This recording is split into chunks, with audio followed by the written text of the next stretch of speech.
Uma pergunta curta para o Elgio, tá? Elgio, e uma sugestão para o Carlos Alexandre. Bom, vou começar pela sugestão. Tudo isso que a gente falou aqui me trouxe a lembrança, uma ideia que eu tive há algum tempo. Por que não haver também intercâmbios de professores no Brasil? Por exemplo, o professor de Pernambuco, do Departamento de Biologia, trocado por algum tempo um professor da URGS, do Departamento de Biologia. Isso faria com que houvesse uma maior integração nacional e uma percepção mais realista das ideias que nós aqui temos dos nortistas, que os nortistas têm dos gaúchos, etc. É uma ideia. É a tradução dessa internacionalização para uma nacionalização. Tá? Bom, isso é uma sugestão, né, para o nosso leitor, talvez se achar interessante, se outras pessoas acharem interessante. E a pergunta curta para o Elgio, ele mencionou, você mencionou agora no debate, na sua explanação, que a Unicamp, quando foi criada, não queria uma faculdade de filosofia. Eu fiquei extremamente curioso, não sei se você sabe algum ou alguns motivos para isso. Por que ela... Oi?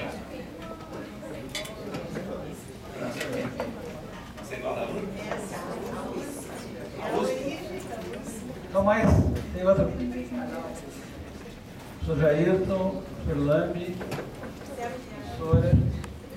professor Lambi pediu a palavra.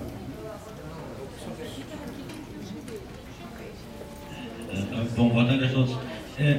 Eu acho que todas essas discussões que estão sendo feitas, elas têm uma questão a priori, que é a questão da identidade da universidade. O professor Gealdo Ampassan, ele tocou no ponto principal, que é a falta de identidade, ou a identidade que eu chamo esquizofrênica das ditas universidades brasileiras, né? Elas têm um padrão napoleônico, né, que na verdade são uma federação de unidades isoladas que pouco conversam e colaboram entre si para se definir como universidade. E eu acho que isso é fundamental, porque dessa nossa busca de identidade, ou ausência, ou de identidade esquizofrênica, decorrem todas as outras questões que são essenciais, como o professor Eduardo Rolim colocou. A questão da carreira, por exemplo, é uma carreira de repartição pública, não é uma carreira de universidade. Ela decorre dessa nossa ausência de identidade. Quando ele fala nos 100 e poucos mil, na verdade o Brasil tem um pouco mais de 180 mil doutores, né, no país inteiro, mas em que áreas?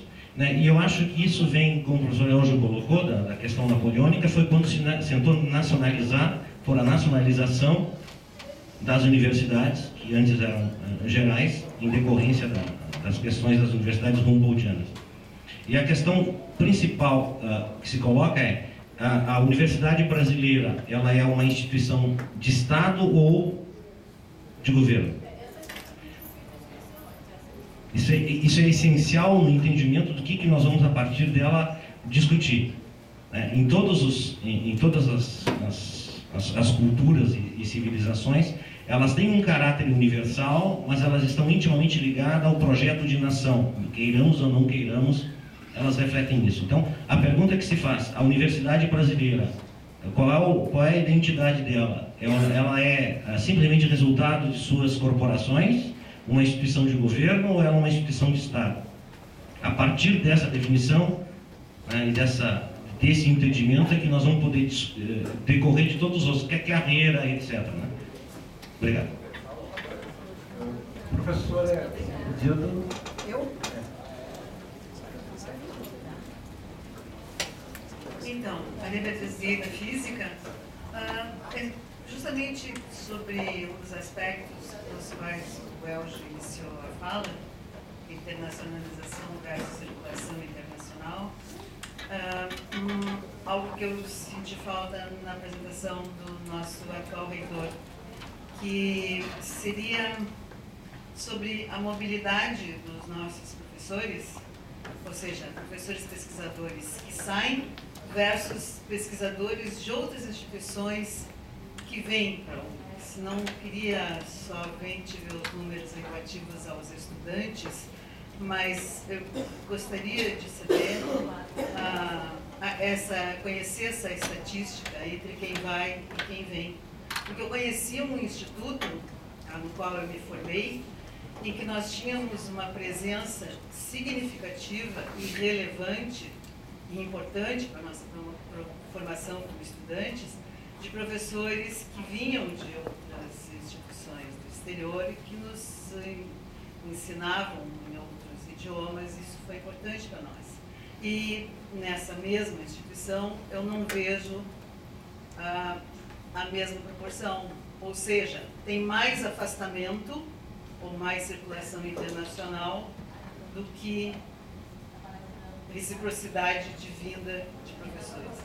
Eu queria conhecer se isso é o que se passa em toda a URGS. Obrigado. Professor Lambi, gentileza, professor Maria Elisa, professor Blanc, e mais uma última. Boa tarde a todos. Sou Luiz Lambi, do Instituto de Informática. Eu parabenizo a mesa, mas não posso ir além disso para não estender o debate. Parabéns a todos. Me chamou muita atenção as manifestações de todos, que se refere também à autonomia, tanto de pensamento como de ação da universidade, muito bem colocado pelo professor Iglesias. E o professor Elgio citou, em passant, como foi dito também, a questão da universidade não chegar à produção tecnológica a partir da sua ciência básica. Isso tem a ver com a autonomia. Hoje em dia, professor, como diretor de uma unidade tecnológica, eu lhe afirmo que está mais difícil de lidar com os entraves hoje do que há 10 anos atrás no Brasil, e talvez, de acordo com alguns mais antigos, é mais difícil ainda hoje do que há 40 anos atrás. Então, nesse aspecto, nós evoluímos na forma como nós podemos levar os resultados que nós temos à sociedade. Bom, isso é apenas uma manifestação de baixo nível. A minha pergunta seria se nós não estamos sendo muito passivos na forma como nós nos apresentamos ao Estado. E aí vem a questão que o professor Jair levanta entre ser universidade de Estado ou de governo. Na opinião de muitos, nós estamos passivos porque durante muito tempo nós lutamos também para que o Brasil tivesse outro tipo de governo, mas nós ficamos passivos em relação a certas medidas que o governo, que as universidades, obviamente lutaram para trabalhar, e trabalharam por isto e por ele, talvez tenha trabalhado por medidas que não necessariamente correspondam aos nossos desejos. E eu sigo muito bem a linha do professor Iglesias. Parabéns pela sua manifestação. Professora Maria Luísa, presidente da DURGS, o professor Roberto. Boa tarde. Pela questão do tempo, eu vou direto ao ponto. Pela experiência que eu tenho tido como diretora da DURGS, que é o nosso sindicato, eu vou manifestar uma preocupação direta nessa questão apresentada na tarde de hoje. É bonito, eu faço parte desse sistema propositivamente para uma internacionalização. Mas eu vejo preocupação muito grande da nossa parte em relação, primeiro, aos professores recentemente contratados, que é a preocupação desses professores. Eu tenho vivenciado, inclusive, com ex-alunos meus, que hoje são professores da universidade, a questão de financiamento, a avaliação da sua produtividade. Isso é um ponto muito sério. Como é medida essa avaliação? Isso é um ponto que, para a internacionalização, é preciso que o nosso corpo docente do futuro, ele seja bem avaliado. E como é essa avaliação? Será que é justo o sistema atual, no qual só os professores renomados têm recebido auxílio e aqueles recém-contratados devem ficar pendurados, entre aspas, a grandes grupos de pesquisa para poder ter algum financiamento?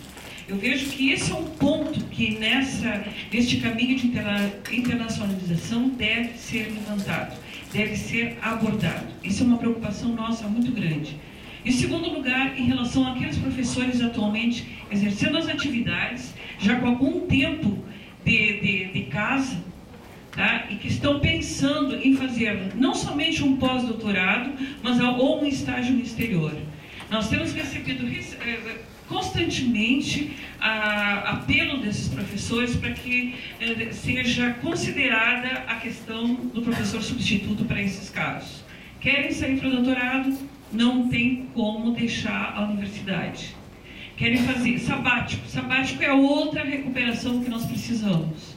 Então, esses pontos são pontos muito importantes da internacionalização, porque é através dessas saídas desses professores ao exterior, seja ele como pós-doutorando ou em estágios mais curtos, é que nós vamos ter um incremento muito grande na internacionalização. Agora, nós não podemos sair para fora e deixar os nossos alunos aqui de graduação e de pós-graduação sem ter alguém que nos substitua. Obrigada. Professor Roberto. Inicialmente, parabenizar o ILEA, a oportunidade que nos dá de ter uma discussão nesse nível. É realmente, mais uma vez que eu me repito, dizer que temos que nos parabenizar por termos tais espaços para discussão, são de enorme valor para nós todos, então realmente meus parabéns. Eu creio que das discussões todas, das apresentações que apareceram, cresce uma percepção de que nós somos uma universidade que já pode ser considerada de classe mundial e que pode ter uma posição bem melhor dentro deste contexto. O que parece que faltou e que eu não poderia perder a oportunidade com as personalidades que estão na mesa é dizer, bom, então quais são os maiores gargalos? Quais são os maiores estrangulamentos que não nos permitem estar melhor? Bom, se pegamos pelos rankings, por que nós não estamos acima da posição nas quais estamos hoje? É falta de recurso? Eu creio que ninguém vai dizer que é isso. Falta de pesquisador? Acho que não. E vai aparecer a discussão, será que é falta de apoio para desenvolver pesquisa? Será que é burocracia, que já foi aqui tão bem colocado? Eu creio que seria interessante de ter uma opinião da mesa sobre quais são os gargalos que deveriam merecer a nossa atenção especial. Claro que são muitos, mas alguns devem ser destacados. Eu gostaria de perguntar, ter uma opinião sobre isso. Professora Beatriz Luz, reitora da Unipam. Eu agradeço a presença. A minha universidade. Eu queria me associar à importância de momentos como este para sermos uma universidade. Eu acho que são realmente discussões muito importantes que nos fazem querer continuar atuantes e confiantes no futuro da nossa universidade. E principalmente, porque eu acho que é uma coisa muito rara e muito importante, na minha opinião, esse diálogo entre pesquisadores, dirigentes das mais variadas instâncias e circunstâncias, com a nossa representação associativa dos docentes e sindical. Tá? Então, acho que isso é extremamente importante. A minha inscrição é mais ou menos na mesma linha do Roberto, né?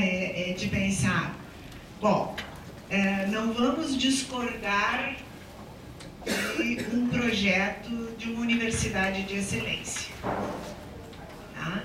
Quando eu falo em universidade de classe mundial, eu falo em uma universidade de excelência. Esse era o termo anterior aí na mídia, né, nos conceitos que nós temos para discutir a avaliação das universidades e conceitos de universidade. Agora, eu me preocupo muito, e acho que o Elgio tem razão de pontuar a importância da crítica, né, a esses conceitos, de lembrar que a Universidade de Excelência não pode descuidar das suas responsabilidades sociais como o projeto de desenvolvimento social, educacional e cultural do seu entorno, do país, da região. Quer dizer, a cultura de paz, a cultura da problemática mundial, da sustentabilidade, por exemplo, né, que são os temas que nos fazem e que estão aparecendo nos rankings melhores, mais complexos, com conceitos de melhor qualidade na avaliação das universidades, começam a prestar atenção o que faz esta universidade, e não só na imagem que ela repercute.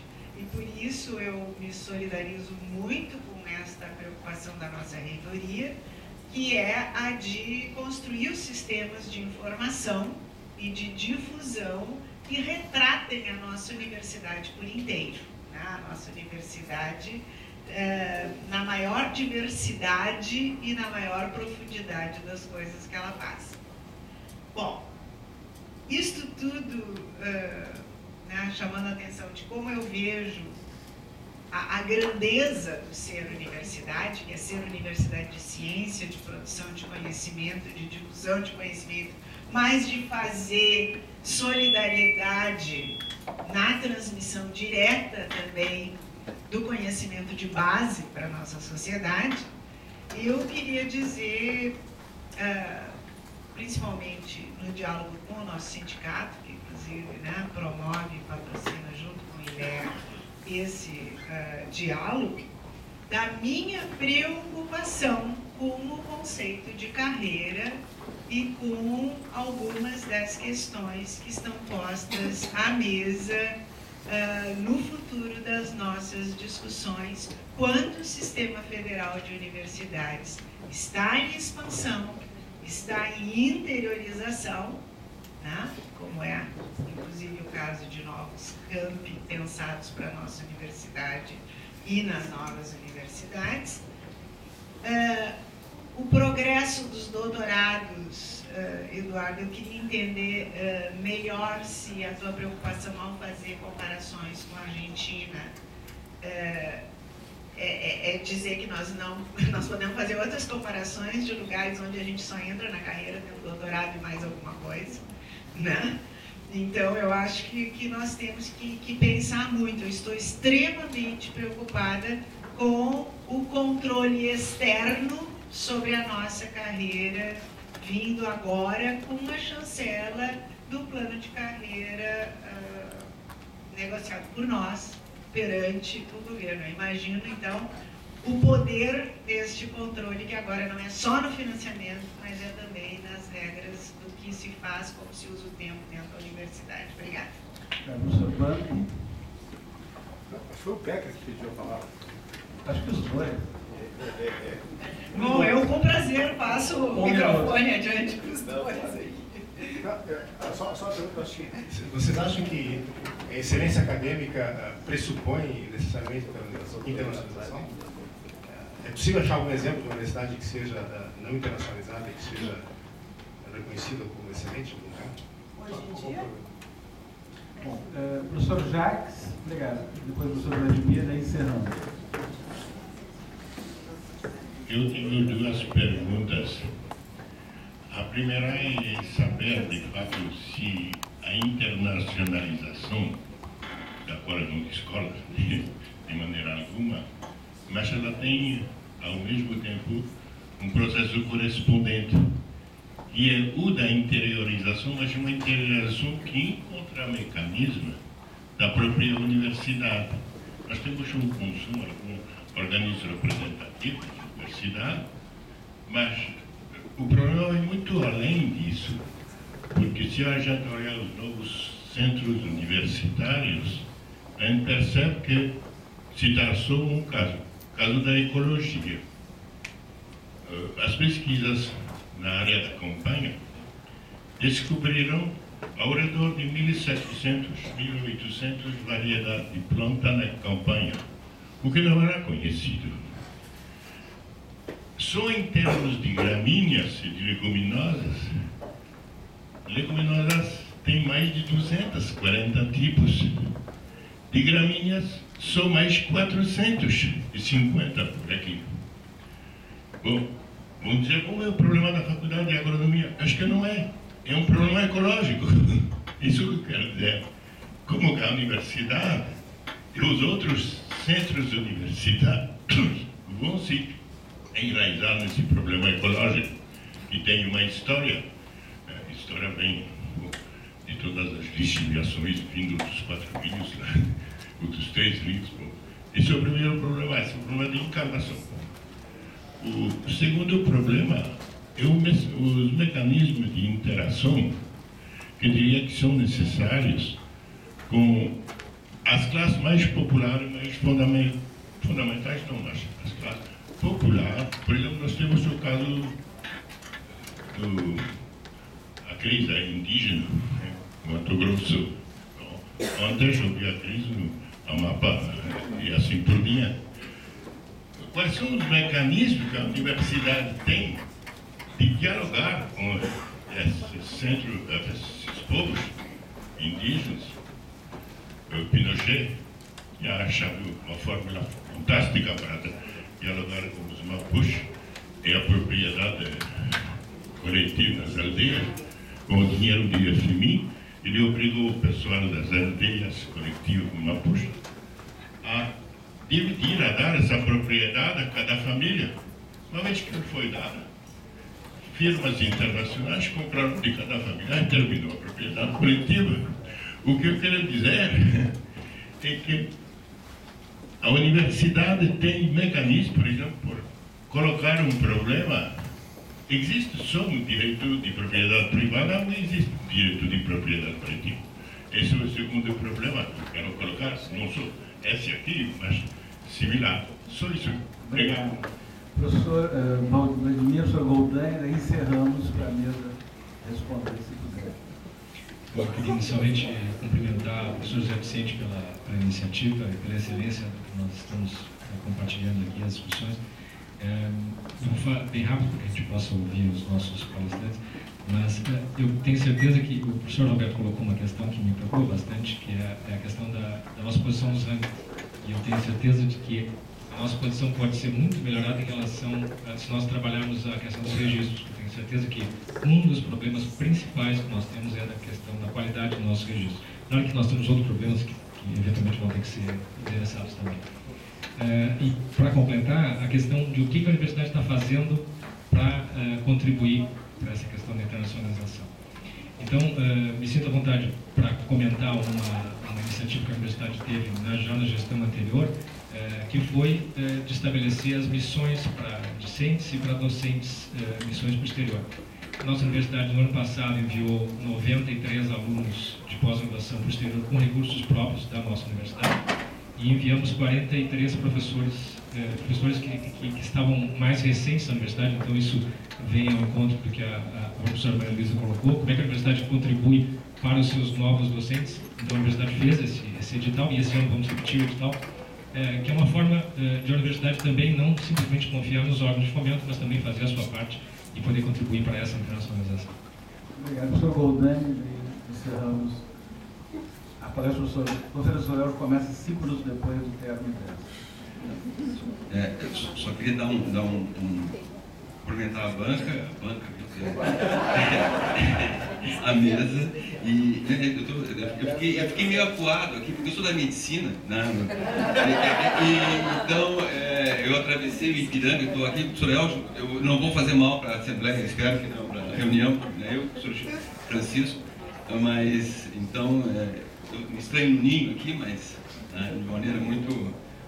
Sou da Alex também, foi meu contemporâneo, então a gente pode ficar mais confortável em relação a isso. Mas em relação à mundialização, universalização e internacionalização, me falta conceito para isso, né? E talvez não se sabe muito bem em relação a isso. Nós nos remetemos a um ranking, nos remetemos a participação, a viagens, né? A passear no exterior, participar de congressos, enfim, essas coisas todas. E realmente me falta a precisão desse termo, qual é o grau, o que significa, né? Enfim, uma visão ontológica e teleológica desse significado da palavra internacionalização. E há pouco tempo eu e o professor Roberto escrevemos um texto, mandamos fazer agora, não saiu ainda, espero que saia logo, discutindo isso e colocando uma visão que me parece interessante em relação a isso, e gostaria de compartilhar com vocês. No meu ponto de vista, e nós dividimos isso com uma série de outros pensadores em relação a esse processo, internacionalização, mundialização, seja lá qual for a palavra, o grau disso, passa a acontecer quando nós nos apropriamos dos objetos e sujeitos mundiais, de todas as formas de preocupação e tornando os nossos objetos e sujeitos locais como internacionais. Nós colocamos as nossas preocupações nos fóruns mundiais e somos protagonistas. Protagonistas significa o seguinte, no meu ponto de vista, participar de maneira efetiva e política dentro, decidindo também as diretrizes e os encaminhamentos dentro desses fóruns. Internacionalização, chegar lá, olhar, ver e não votar e não vencer, não me parece esse seja o conceito. Agora, esse me parece o grande desafio, é tornar o que nos preocupa, o que nos cerca, como algo internacional, como algo que as outras pessoas de outros lugares do mundo também tenham preocupação. E isso sim me parece o grande desafio da nossa universidade, é olhar para nós mesmos, para a questão da regionalidade, os problemas que nos acometem, dizer, olha, isso aqui é importante para o mundo inteiro, e nós sabemos discutir, pensar sobre eles e produzir conhecimento, e influenciar os nossos alunos em relação a isso. Eu quero trazer esse conceito de internacionalização que me parece fundamental, que é a capacidade de nós nos transformarmos em internacionais. Uma universidade onde as pessoas se preocupem com o seu cotidiano, com as coisas que estão acontecendo ao seu volta, que tenham a sua história e tornem essa preocupação uma preocupação de todo mundo, próximo e distante. Obrigado. Obrigado. Então, passo 3 minutos para cada pessoa. Professor Eduardo. É extremamente difícil falar em 3 minutos sobre tudo isso, né? Estado, governo, internacionalização, carreira, etc. Rapidamente, eu acho que a professora Beatriz traz preocupações importantes, eu já vou combinar isso, inclusive, com a fala do professor Darir, o Landes também se professor. Nós vivemos um momento onde a universidade ela deveria ser de Estado, mas ela também não é de governo. Também deveria ter aspectos de preocupação em relação ao programa de governo, já que vivemos um país democrático e o governo que está lá é legítimo também. Eu não acho que a universidade tem que ser imune a poder fazer parcerias com projetos de governo, mas ela tem que buscar a sua capacidade de autonomia que ela perdeu ao longo do tempo. E aí a gente pode contar em várias situações. Primeiro, por conta, por exemplo, de não ter mais autonomia jurídica, não poder nem discutir as questões governamentais, as determinações governamentais. Segundo, nós vivemos um país que é uma espécie de moralismo da transparência e moralismo das contas públicas, quando na realidade as grandes falcatruas são feitas não pelos agentes públicos diretamente, mas com uma relação promíscua do Estado com as elites empresariais, e o Brasil foi construído para isso. A universidade e o Estado foi, de certa maneira, construída para isso. Aí, de repente, a gente fica pensando, discutindo a tapioca lá do ministro no cartão corporativo e não discutindo outras coisas. E a gente fica preso a estruturas burocráticas ridículas. Eu sou dirigente dessa universidade também, eu dirijo um órgão auxiliar da universidade, recebi um recurso importante da universidade, eu não consigo gastar o dinheiro. Não sei como eu consegui fazer 3 orçamentos, 3 não sei o que, etc. Então, é uma série de questões que estão envolvidas.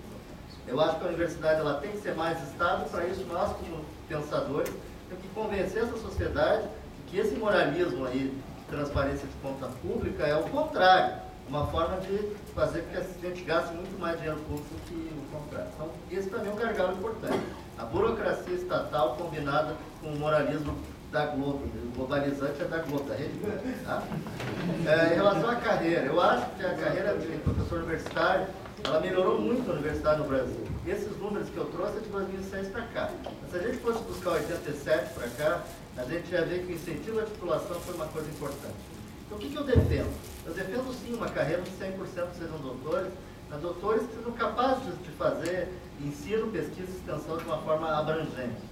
Nessa negociação dessa carreira que a gente tem agora, com todos os percalços que o Iglesias corretamente falou, a história lá dos burocratas que não sabem nada de carreira, ficam escrevendo leis, que a gente não tem princípio republicano de poder discutir um texto legal e sair essas barbaridades, tipo aquela do doutorado que saiu aí. Mas eu acho que nós tentamos buscar uma carreira que fosse a mais parecida com a de 87. Porque, para mim, ela trouxe essa característica de incentivar a que as pessoas buscassem sua qualificação. Com todos os limites que temos, inclusive por uma Constituição que não consegue nos enxergar, ainda que como autônomos ela diga que somos, ela não consegue nos enxergar como seres diferentes, como estruturas diferentes. Então nos obriga, por exemplo, a entrar no primeiro nível, e ponto. Não adianta discutir que na universidade é diferente, etc. Então a gente tem que criar artifícios, tipo a promoção acelerada, o cara entrar na classe A e pular para C depois do estágio probatório. Para isso. Em relação às comparações com a Argentina, com o Chile, eu fiz sob o ponto de vista de mostrar realmente as diferenças. Eu acho que a Argentina, com toda a sua capacidade que teve historicamente de ser um país formulador de ciência, vários prêmios Nobel, hoje vive uma situação muito ruim com seus professores e não dá para eles condições, inclusive, de ser dedicação exclusiva e doutores em grande parte. Isso é uma coisa ruim, é uma coisa muito complicada. Eu acho que nós, como Brasil, que é um país que, de certa maneira, tudo isso de ruim que a gente já falou, falta de autonomia, etc. Então, conseguiu fazer um sistema de pesquisa, de pós-graduação e de universidade grande. E essa solidariedade a gente tem que ter com a Argentina, com o Chile, com outros países, até para com eles ajudá-los a construir um sistema melhor. É isso que eu quis fazer na comparação. É difícil falar de tudo, 3 minutos da escola, então eu queria finalmente agradecer e dizer para mim uma enorme oportunidade de aprender, estando na mesa com essas pessoas iluminadas e com todas essas que estão aqui na plateia, vários reitores, pró-reitores, etc. Muito obrigado.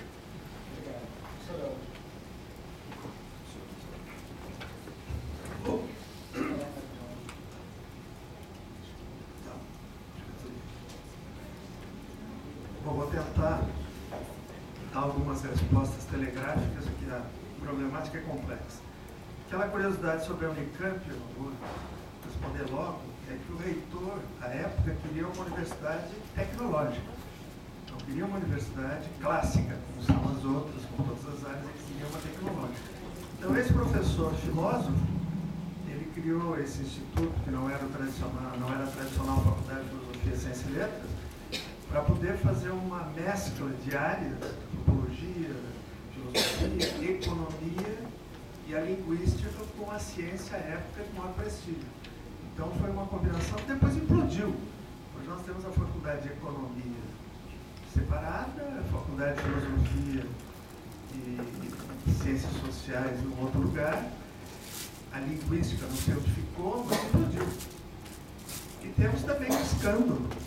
A mais tradicional Faculdade de Economia, que criou quase uma escola de economia, não é o famoso grupo da Unicamp, Maria Conceição Tavares, que criou nos fundos da faculdade, dirigida por um dos professores aposentados, dos mais importantes, uma faculdade privada.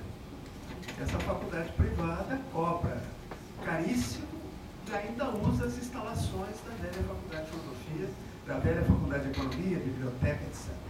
Então, mesmo na Unicamp, os riscos da privatização são reais.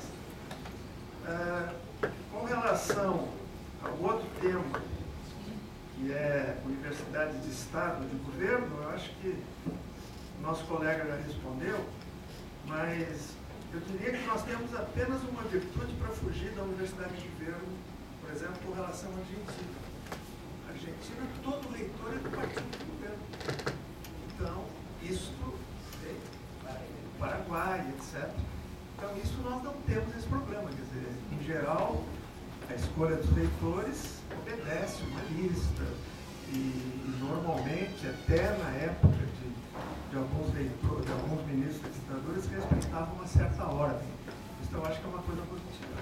Agora, a questão, eu acho que é a questão central, e o atual secretário de Educação Superior, que é o ex-reitor, Paulo Espero, pretende enfrentá-lo, é o problema da autonomia.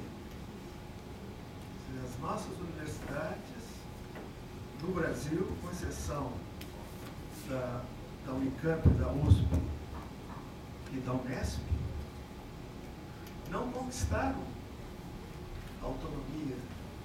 Elas receberam de bandeja a autonomia. Porque um certo governador perguntou ao seu secretário de Educação Superior, Ciência e Tecnologia, como é que eu me livro desses reitores insuportáveis com os quais eu tenho, todos os anos, discutir o orçamento. Essa questão foi a seguinte: bom,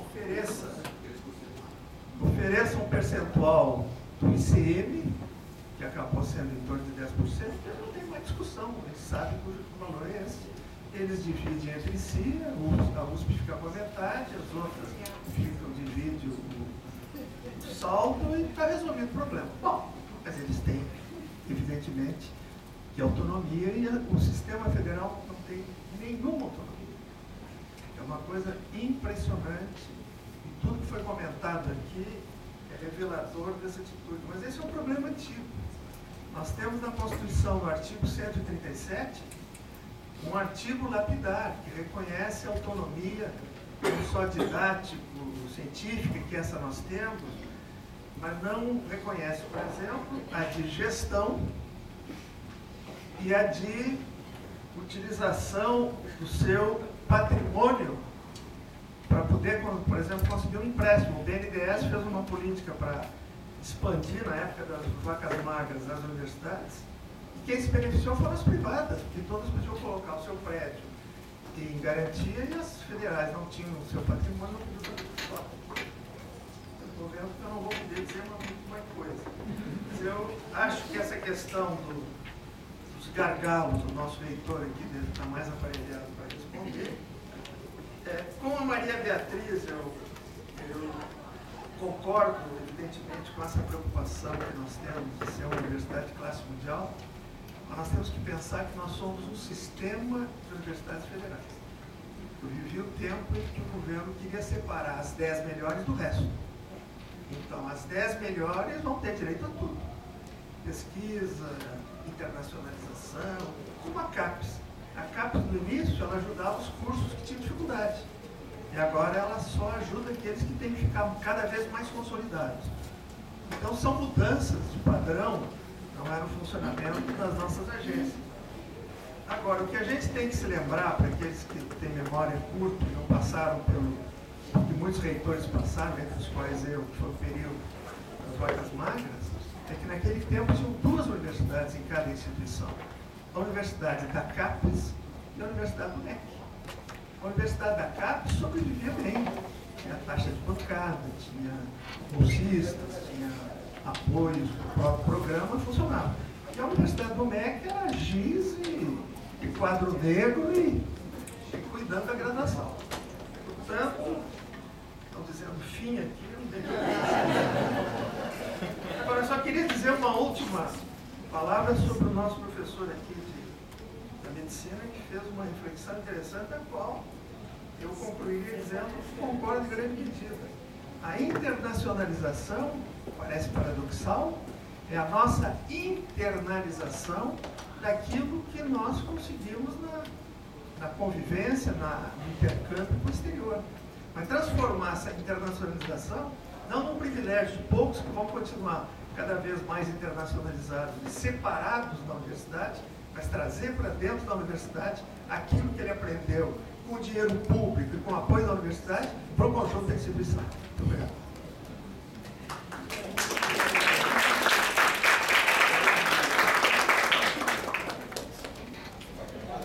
Bom, rapidamente sobre Universidade de Estado, Universidade de Governo. Sábado, a 0 horas, publicou fotos da passeata contra a Videla, 1981, composta por professores e alunos da URGS, em grande maioria, quando o governo do Estado queria reinaugurar a Praça Argentina, e foi uma clara prova de que a universidade tinha um posicionamento bem diferente do governo, de fato, dessa época. Eu acho que, com o passar do tempo e com a democracia, a universidade perdeu liderança. E eu acho que ela ficou mais reativa às propostas dos governos do que propositiva. Um pequeno comentário sobre a Universidade Argentina: os reitores são eleitos. O que acontece é que muitas vezes ganha o reitor que é do partido do governo. Mas um dos motivos pelos quais a Universidade Argentina ainda está em crise por todo o que sofreu durante a ditadura militar, e isso porque a atitude da universidade foi radicalmente contra a política dos governos militares. Muitos desses professores saíram do país, né? Alguns estamos por aqui, mas certamente foi uma universidade que era de Estado e não de governo, assim como eu acho que na época da ditadura as nossas universidades brasileiras também o foram, né? Às vezes a democracia tem o perigo de criar uma certa acomodação. Uma última colocação sobre os gargalos: concordo plenamente com o Elgio, a falta de autonomia é essencial, e o que me apavora complementando o Eduardo, é que eu acho que o Tribunal de Contas da União tomou muito em sério aquele filme Minority Report. Ou seja, ele julga os crimes antes que sejam cometidos, né, e então paralisa, né, todas as possíveis atividades. Então, e os temores de futuro. Exatamente. Então, uma resposta global, então, a universidade é uma instituição que está em permanente construção da sua identidade, até pela tremenda renovação que ela sofre todos os anos, congressos de novos estudantes, e nesse último período, uma renovação fantástica, nós contratamos mais de 1.500 novas pessoas. Então, a construção da identidade da universidade, ela é um trabalho nosso, do dia a dia. A universidade é de Estado, nós é que deixamos que ela seja um pouco atrelada demais ao governo. Eu concordo plenamente com o professor Iglesias colocou, a democracia nos acomodou, nós perdemos o inimigo. Então, nós estamos numa reconstrução, como nos organizarmos e como conquistar aquela autonomia que é constitucional. Não adianta o artigo 207, as universidades são autônomas. Não tem regramento para isso. Então, se tem um regramento para o TCU manda na universidade. Se tem um regramento lá do Ministério Público, o Ministério Público manda na universidade. Então, hoje nós atendemos a demandas e provocações que vêm muito mais de fora da universidade, muitas vezes por denúncias de dentro da própria casa, que a gente